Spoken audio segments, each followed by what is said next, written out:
ওকে, ইয়াসমিন আক্তার ইসলাম। জি।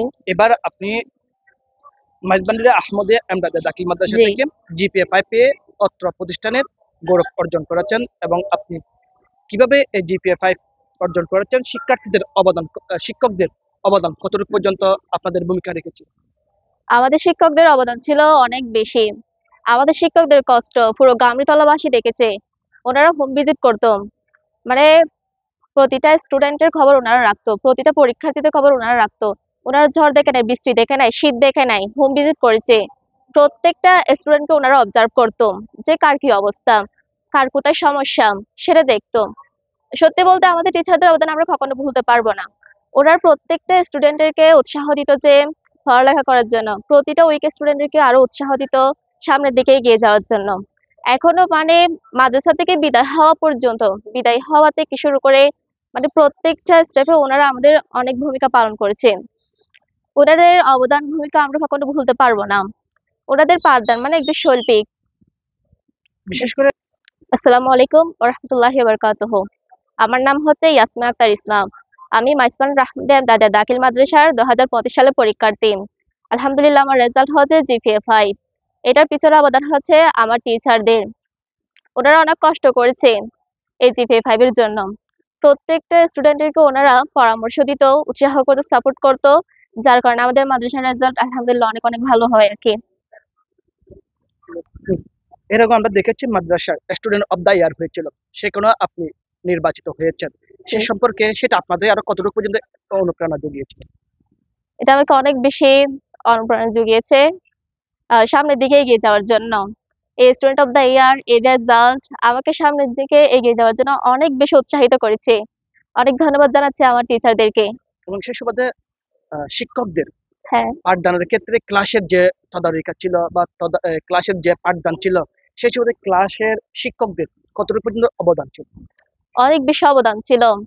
একটা ক্লাস ওনারা করতো যে প্রত্যেকটা স্টুডেন্টেরকে ওনারা দেখতো যে কার কি কোথায় সমস্যা আছে। ওনারা একটা কথা বারবার বলতো যে, "যে না বুঝলে 1000 বার জিজ্ঞেস করো, আমি 1000 বার বলবো।" এই কথাটা ওনারা বারবার বলতেন।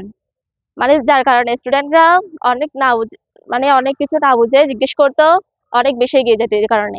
আচ্ছা, সেই সুবাদে জিপিএ 5 যেহেতু আপনি পেয়েছেন, জি, সেই সুবাদে আপনাদের 20 জন পরীক্ষার্থী ছিল, জি, একজন প্রসেসিং এর মধ্যে রয়েছেন এবং যতটুকু দেখেছি আলহামদুলিল্লাহ সকলে প্রায় সাফল্যের সাথে তারা কি করেছিল, উত্তীর্ণ হয়েছে। ছিল হয়েছিল। এবং তার মধ্যে আপনি একজন জিপিএ 5 পেয়েছেন। জিপিএ 5 পেয়ে সামনের ভবিষ্যতে কি করার স্বপ্ন আছে আপনার? কি হওয়ার স্বপ্ন আছে? আমার ইঞ্জিনিয়ার হওয়ার স্বপ্ন আছে। আমার জন্য সকলে দোয়া করবেন। আমার একটা ইচ্ছা আছে যে আমি পরিবার পাশে দাঁড়াবো, প্রতিষ্ঠিত হব। আমাদের গামিতলায় এখনো এরকম প্রতিষ্ঠিত মানে হয় নাই। আমার ইচ্ছা পুরো গামিতলাকে দেখিয়ে দেওয়া। প্রতিষ্ঠিত হয়ে একজন জি, মানুষের মতো মানুষ জি, হয়ে মানুষের পাশে দাঁড়ানো। জি, আমার জন্য এটা দোয়া আপনাদের করবেন লক্ষ্য। সকলে। বিশেষ করে আমরা জানি এই জিপিএ 5 পাওয়ার পিছনে অনেকে অনেক সময় প্রাইভেট বা কোচিং অনেক পরিশ্রম করতে হয়, হার্ড ওয়ার্ক করতে হয়। সেক্ষেত্রে আপনার কোন ক্ষেত্রে বেশি ভূমিকা রেখেছিল? প্রাইভেটের ক্ষেত্রে নাকি ক্লাসের ক্ষেত্রে, কোন ক্ষেত্রে বেশি আপনাকে ভূমিকা রেখেছিল? সব ক্ষেত্রে মাদ্রাসায় প্রাইভেট সব ক্ষেত্রে টিচারদের অবদান ছিল। বাট আমি প্রাইভেট পড়ছিলাম আমাদের গোলাম হোসেন বাপি স্যারের কাছে। উনি অনেক সাহায্য করেছিল। উনি প্রাইভেট পড়তে ওদেরকে না, যারা প্রাইভেট হতো না তাদেরকেও অনেক বেশি সাহায্য করতো। যার কারণে রেজাল্টটা এরকম আরকি। আচ্ছা, যেহেতু আপনি এখন জিপিএ 5 পেয়েছেন, যেহেতু সামনে আরো পরীক্ষার্থী আরো রয়েছেন, সামনে আরো দেবেন, তাদের উদ্দেশ্যে আপনার কি বলার থাকবে? আমার আমার ওদের উদ্দেশ্যে আমার বলা থাকবে টিচারদের কথা শুনতেই হবে। টিচাররা যা কিছু বলে তা কিছু মেনে চলতে হবে। যে পরামর্শ, হ্যাঁ, যা পরামর্শ দিবে তা অনুযায়ী চলতে হবে।